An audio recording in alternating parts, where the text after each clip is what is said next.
Well, greetings. I'm Gwen Ingram, originally from Oklahoma. My husband was in the Air Force in Oklahoma, and we married and relocated to Richmond, Virginia. So why do I think voting is so important? I had a grandmother that was born in 1887. She died in 1988, which she was 101 years old. And you can imagine she lived long enough to see many injustices. And not being able to vote was one of the most important rights, and she was not allowed for most of her years. However, when she finally got the right to vote, that was something she made sure to do.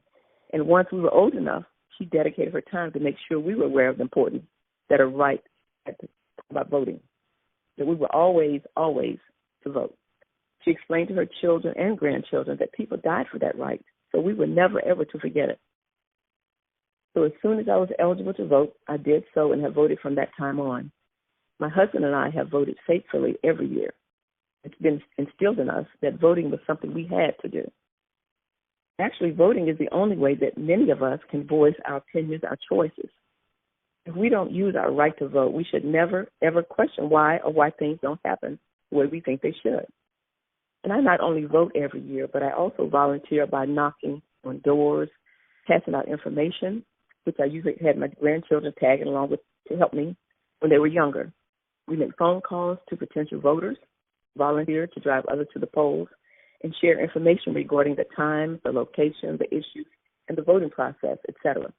I also attend rallies and do what I can to make sure that everyone with whom I'm in contact with is aware of their voting privileges. So needless to say, I call my grandchildren every year who are now grown, they're 26 and 20, living in different states, and also my children to tell them, get up, don't forget to vote today, get up early and make sure you cast your vote.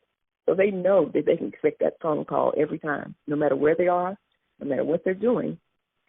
I call them and tell them to pass the message on to all of your friends and associates. So our right to vote is too important for us not to utilize it. There are no ifs, no ands, or buts about it. We have to vote. We all have to vote.